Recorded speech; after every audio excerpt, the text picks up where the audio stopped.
Welcome back to the GHT Overland Podcast, where we visit with overland travelers around the globe, sharing their stories and their experiences with you. This is part 2 of our interview with Ernesto and Taisa with Overland The Americas. You know, it's interesting how sometimes the way somebody tells you something, it just clicks. The way that Ernesto and Taisa lay out their perspective on border crossings just hit a home run for me. Number one, we know Mexico is not as scary as some might think.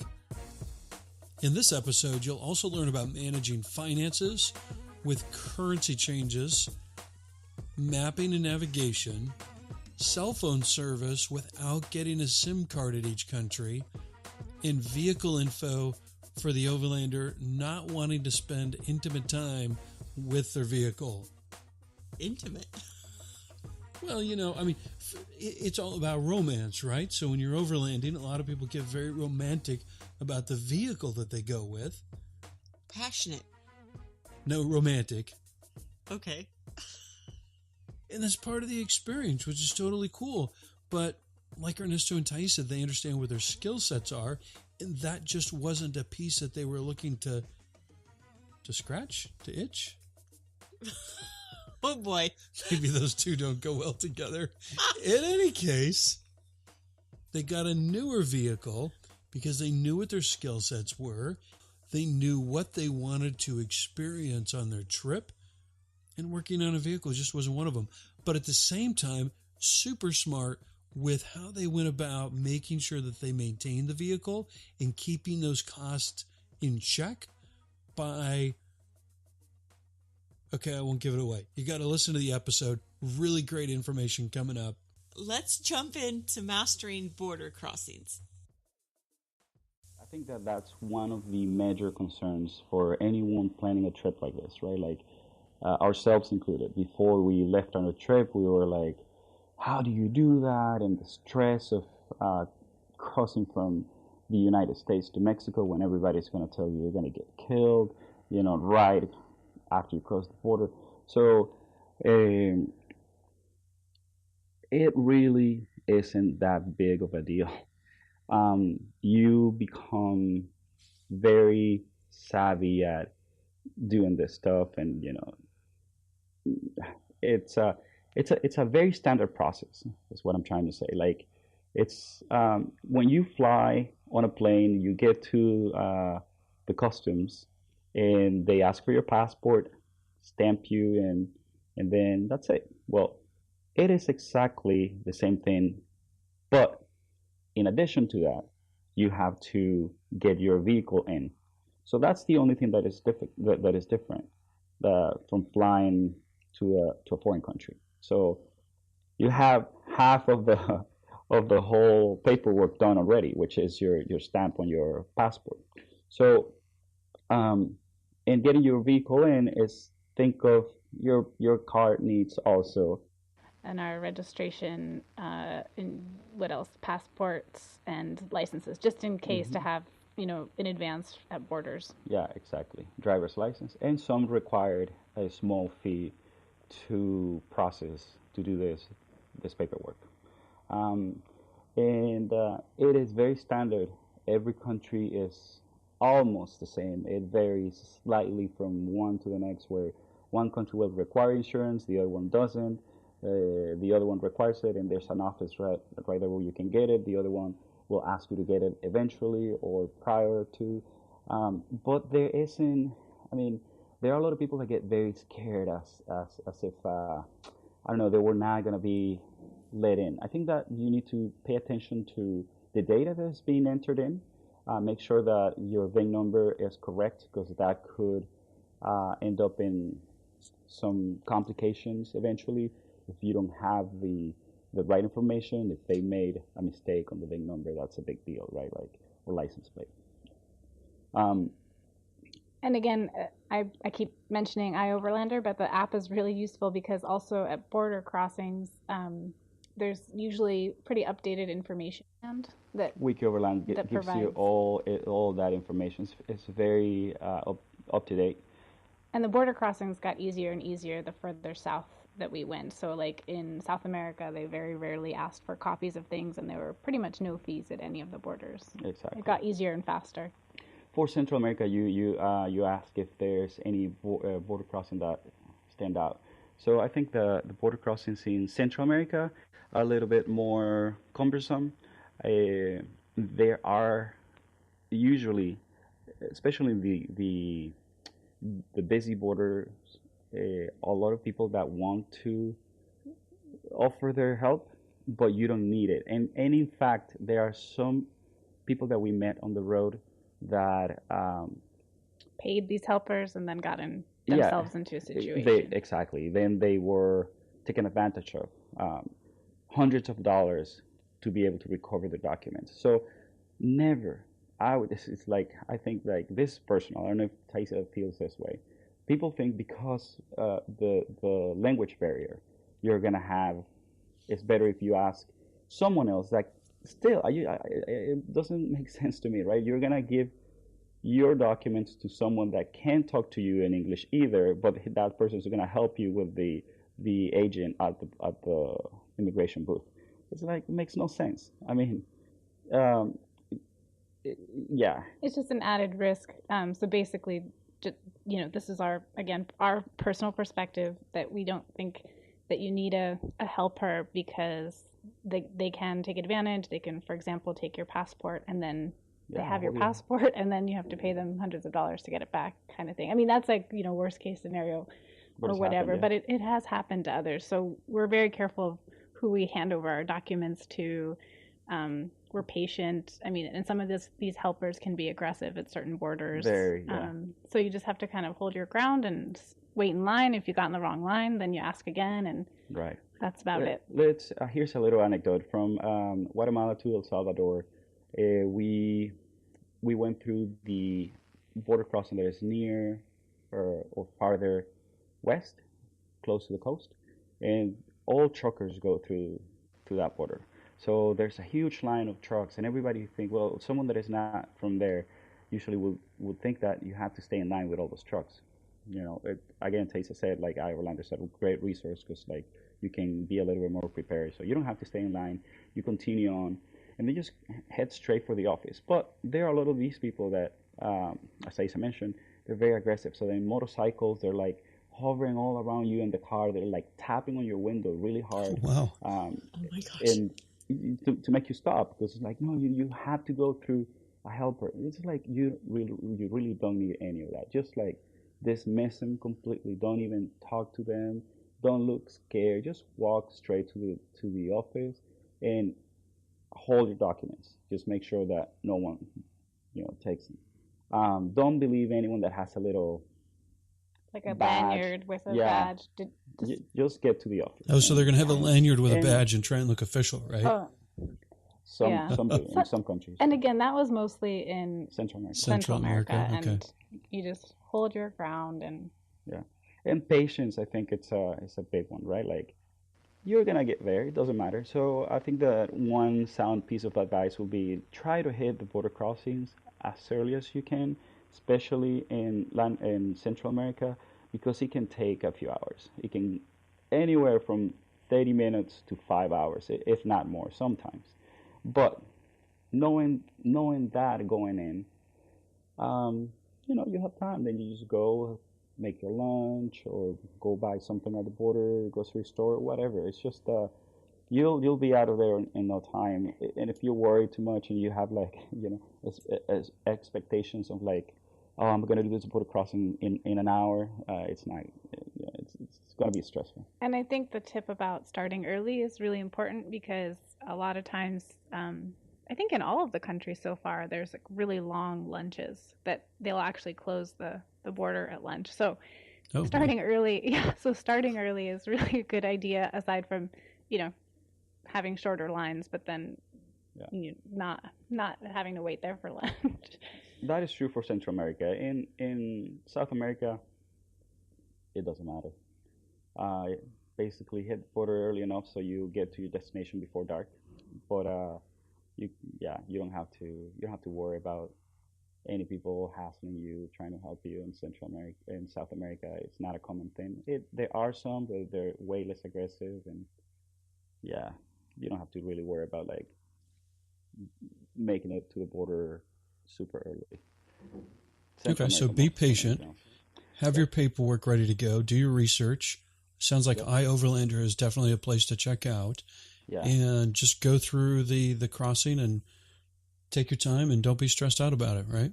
Nope. As a very there's a guy that I think he's a writer for Overland Journal. This guy's been all over the world, and he gave a talk in one of the Overland rallies in Washington. I don't know if you guys know the Northwest Overland Rally. It's called Brady, and Yep. yeah, he basically said the way that I see it is like a badge of honor or a video game. It's Crossing a border. Exactly. It's another level. It's another badge that you get, and people tend to look at border crossings as a stressful thing and talk about it, and I think it's just you kind of make that yourself in your head. Well, he said he had a different perspective. He gets excited. He gets a new stamp on his passport. He enjoys the process. He relaxes, and just this is part of it. This is part of the experience that I want to have on my trip. So I think this is a very good way to see things. Yep, that's really good advice. Any specific safety planning that you do or tips that you can provide our listeners on safety and security as overlanders? Yeah, I think that there's sort of a common set of rules, if you want to call them. It's more like common sense, a list of things that there's no reason for you to do. So, and I think that some of those are, don't drive at night, especially if you haven't,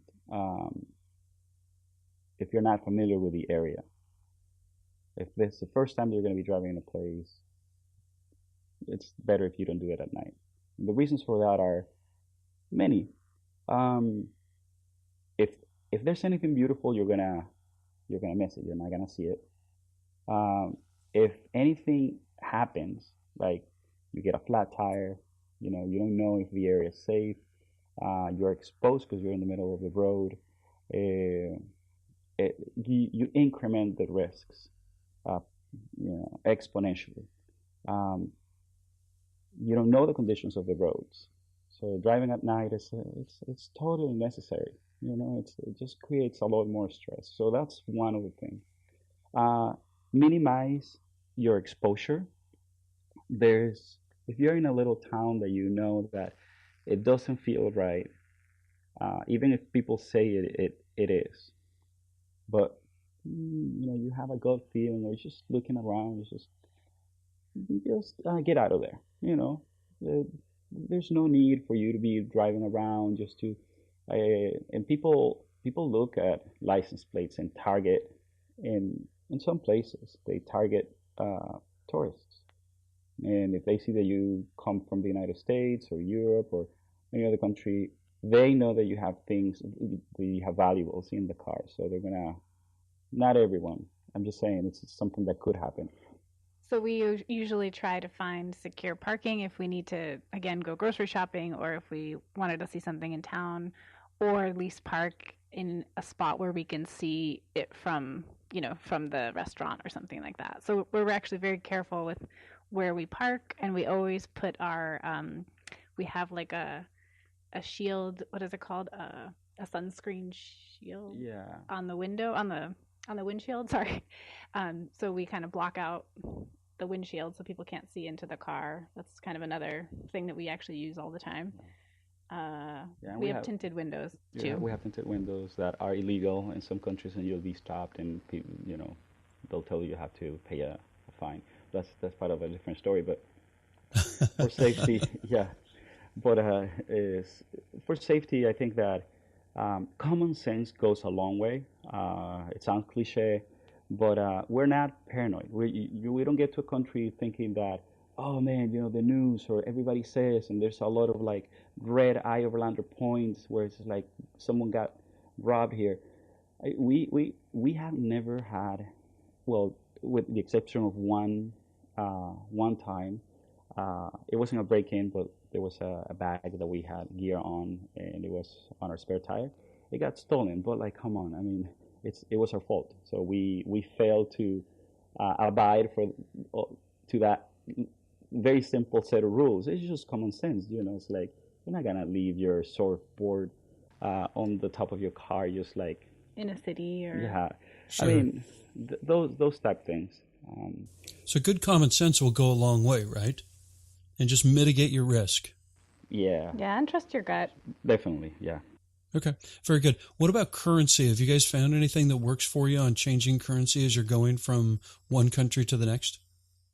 Yeah. The best thing to do for currency is using your financial instruments as credit cards. Try to find a credit card like something like Carl Schwab or Charles Schwab, and we don't have that one, so that's why I said it. we have PenFed credit union, which is a credit card that has no interest fee. I mean, no interest, no international fees. Okay. You can withdraw money, and it doesn't change anything in your APR. So we actually use our credit card at the ATMs to take money out. Okay. But then we're very lucky in that we have free data on our plan, and so we're able to immediately pay back the card. Oh, right. So sorry. So we use our credit card in the ATM to avoid ATM fees, and we have no international fees, right? Well, that was confusing. Okay, sorry. Okay, so you go to the ATM and you withdraw the money in that country, so you've got that local currency, right? You get the local currency at the official exchange rate, rather than like if you do it through a money exchange place, you're gonna get a lower rate. So you're always gonna lose a little bit on your money right there. And we sometimes did do that at the borders if we needed just a little bit of currency in the beginning. Yeah, but you only exchange what's needed just to get, just a little bit of it. But yeah, the best thing to do is just to use your credit card, especially if you don't have international fees. So it's probably pretty smart to go into it making sure that whatever credit card or ATM card you're using, that you're not going to be assessed those additional fees, right? Correct. It sounds like you guys probably did that intentionally. Yes, yeah. We did plan for that. We have different cards with different banks, a number of different accounts where we move for security. You never know if you lose one or one gets stolen, or there's scenarios that you present yourself ahead of time, and it's like, okay, so we just want to have options. But yeah, it's important not to be hit every time that you take money from your ATM or every time you make a interest. Okay, very good.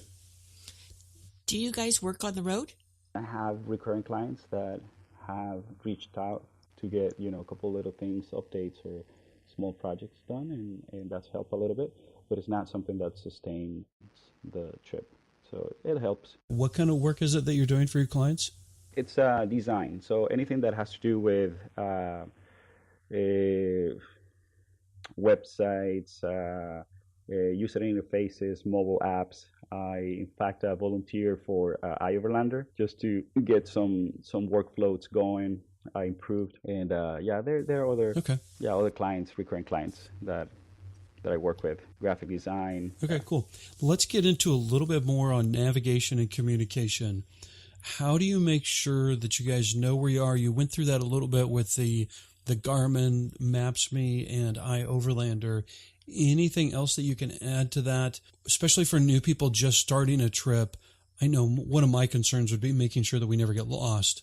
How is it that you guys are doing that so you know where you're at, you're not lost, and you feel very comfortable with either where you are or how to get back to where you need to be? We get lost all the time. So okay, very unavoidable. Navigation isn't my forte, but Yeah, Okay. no, it's inevitable. It's gonna happen. But I think like it's easy to say, okay, yeah, use your navigation tools, your Garmin and your Maps.me, et cetera, et cetera. But one thing is just to say that, and the other one's knowing how to read them on time before a turn when you're going 80 miles an hour, right? Or when you have Five different dirt roads. exactly. So it's just take it slow, patience is kind of the key word for all of this. You're gonna get lost sometimes. Well, we have another anecdote. I don't know if there's time for that, but like uh, we plan to cross from the U.S. into Mexico in the Tecate border because it was a smaller one, and we believed at the time that it was going to be less stressful, not as dangerous. And what we did was something very novice. We enter Tecate on our Google Maps and just hit go. And we started driving. We didn't check the route ahead of time. We just started driving, and like 15 minutes from San Diego, we're like, "Welcome to Tijuana," and we're like, "What? No, no!" And we're like, "What's happening?" There was absolutely no way to turn around, and I'm freaking out. Oops. We're like, "Oh, Tijuana, yeah, oh God," it's like that's a place where you don't want to be according to everybody else, which is not true, by the way. It was a great border crossing in the end. Okay. It's very professional. It almost looks like an airport, so it all worked out. Yeah. But yeah, that was it's usually good to. Oh, nice. Okay. Yeah, you plug something in to check the route that you've plugged in. Yeah. That's awesome. Do you guys carry paper maps with you as well, or are you just going off from the electronic maps? Yeah, we do have paper maps. We use them more not while on the road, not while driving, but we use them more to do the bigger picture planning. The bigger picture planning, correct? Yeah. But we do have paper maps for each country. Then on communication, are you just using a cell phone? Are you getting like a SIM card at different border crossings? Do you use ham radio? What do you use for communication? So I'm gonna share this because like we're not the only ones. T-Mobile. I used to work for T-Mobile before leaving on the trip. So basically, I have a T-Mobile plan, family plan, right? And we still have it. We pay very little, and you have free data, pretty much in every single country that we've been in the Americas, with the exception of Belize. And I mean, it's been a lifesaver. So, but that's us. Anyone in the United States, I think that if you have the chance to, I think it'll be cheaper than actually, well, perhaps not. To do the SIM card. To get in the SIM cards, but it's a lot more reliable. You don't have to go through the loops of getting a SIM card in every country. Plus, you get to keep your U.S. number. There's some benefits to that, but a lot of people also go to the local cell phone company, get a SIM card, pop it in their phone, and keep changing their WhatsApp number. And also, Wi-Fi is widely available where we've been traveling. Pretty much. Oh, so that's pretty handy, right? Yep. Unbelievably, Wi-Fi in many countries, even including Bolivia, it's available. Like in places where you wouldn't even expect to have any signal. So, data. Sorry, not Wi-Fi. Data. So sometimes even more than in the U.S., which sounds crazy. We also have walkie-talkies to communicate. Between a lot of times we travel with friends that we've met along the way, and so we share walkie-talkies. I don't know what the brand is, or it doesn't matter. Yeah, just like a two-way radio. Okay. Yeah, no, that makes sense. And then, so a cell phone is really your main source of communication. So if you break down somewhere or get stuck or something, that's what you're relying on. You don't use like a Garmin InReach or like a Spot or anything like that. No. We do have a Garmin InReach a beacon device. So And a monthly plan. in a monthly, yeah, exactly. Yep. So, Okay. but it basically tracks your entire route, which is a fun thing, and our family members know exactly where we are real time. And we used it once in Venezuela. We broke down in the middle of the mountains, and got in touch with my dad, and he was able to get a tow truck. We weren't driving our truck suit. I was driving my dad's truck. But it also has the SOS button, so that's kind of a peace of mind. And it actually was deployed by mistake one time, and Whoops. yeah, and actually it was in the middle of nowhere in the Galapagos Islands. Oh, wow. The great part about it is that it really works. You know, they were starting to send vessels to our vessel and everything, and so Yeah, they got in touch with their family How did you find out that it was activated? the captain ended up like of the boat. sort of he didn't actually say that it was him. He just brought the devices like, hey, this thing is going. Like, where? How do you know that? Yeah, he was like, we hey, had how a does this work? conversation beforehand, like he was asking, what is that thing? And I explained I had it in the boat in a place where it could still send the Signal. the communication, so to route the trip,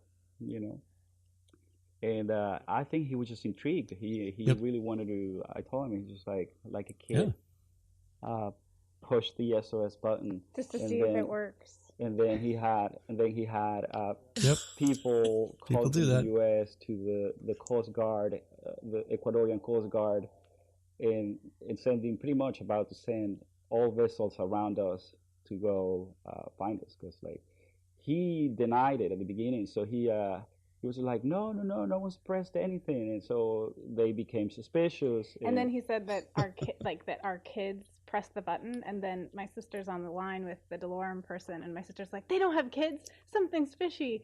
So then they called back. And they're very thorough, They asked to speak to us directly, and then we had to, pass along our passports and say that we really were okay and it was a mistake. And so it was very thorough. It was intense, but we didn't know it was activated until about 45 minutes after the fact. So our families for an hour or two were scrambling. Yeah, both in Pretty stressed, yeah. both in Venezuela and the U.S. They're what's happening. So, but it works. They work really good. I do a lot of search and rescue. We actually, funny story, we had a lady from, they were camping in Mount Hood area, and they had activated it. I don't know if she pushed the little lever over, and then it was in her backpack. Somehow it got activated. We get the coordinates where they're at. 2 or 3 hours. I think it was like 2 a.m. Wow. We show up at her tent. They're all sleeping, Wow. and there was myself. There was another guy with a canine and the sheriff. Oh my God. And we're shaking their tent to try and wake them up, and they just accidentally activated it. Oh, yeah, it happens. We heard Yep. other stories. Yeah, but at It's least kind of hard to do, but they do happen, and we've had them before activated where it actually needed to be activated, and it's so much easier to get those coordinates and go right to them, opposed to search the entire Mount Hood forest trying to figure out where somebody is. Oh yeah, definitely. Yeah. That's a good. Okay, thing. good. So let's switch gears to vehicle maintenance and repair. What was your pre-trip planning process so that you were confident in your vehicle and your setup before you left? Yeah. So we got a new vehicle, right? We considered tons of other options before heading on the trip, and decided, I'm not mechanically inclined. It's something that I could get into and enjoy for a little bit, but it wasn't the goal of the trip, really. We just wanted to be more time doing the things that we really enjoy, hiking, than having to deal with mechanical issues, and that's a reality out there for many overlanders. People get a car that, I don't know. I'm not gonna get into that, but like the planning for the vehicle, having a new vehicle, maintenance is very, very basic. Oil changes, changing brake pads, fluids, just keeping an eye on things. Um, we brought spare parts, but very simple stuff like including oil because it can get a little pricey, full synthetic, um, which is it's also something that a new vehicle requires, but an older you won't have that issue, right? So there isn't really much to it. I I do all my oil changes in theory because I have to dispose of the oil. So we go to a place, and I pretty much am with the mechanics, just telling them what to do and how to do it because they're unfamiliar with that type of vehicle. So we bring our oil filters, little gaskets, the oil itself.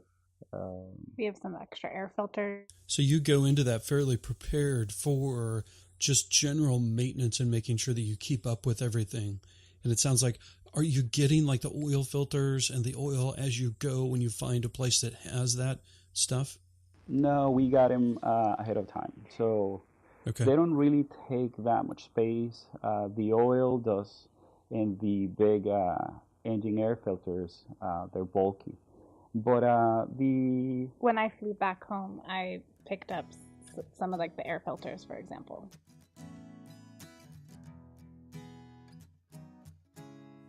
That was great information.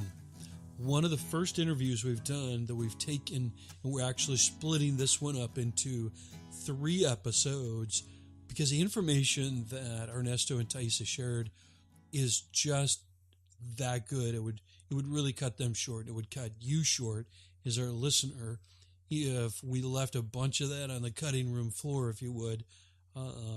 So I hope you're getting as much useful information out of each of these episodes as we are. I just think that was great info. So could be a lot of meat and potatoes for some of our listeners to really capture the... That was meat and potatoes right there. Yeah. I mean, if there was ever meat and potatoes in my ears, that just happened. There you go. Be sure to visit the show notes page on our website at GHTOverland.com. Click on podcasts, selecting the Overland The Americas episode. All details and helpful links mentioned throughout each of these 3 episodes are there for you. Be sure to send your feedback to GHT Overland Podcast at gmail.com. We'd love to know how you listen to each episode. So, like, what podcast service you use. Are you listening to it on the web? Are you walking the dog right now? Are you working out? Are you driving? It'd be a lot of fun to know what people are doing when they're listening to the podcast. Keep in mind, we also have an Alexa skill. So if you use a Amazon Alexa, you can go to their app, and under skills, you can search for GHT Overland, and you'll find there each week we record a little quick snippet of information. And when you send in your feedback, we'd love to know if that's helpful for you, if you like it, if you think it's irritating, whatever the case is. Give us your feedback so we can always improve things for you. Ernesto also mentioned that they had gone to the Pacific Northwest Overland Rally, and we are also going to be at the Northwest Overland Rally, June 28th through July 1st, 2018. So, not knowing when you listen to this episode, it's currently 2018. So, if you're in the Pacific Northwest or can get to the Pacific Northwest, June 28th through July 1st, 2018, we're going to be there.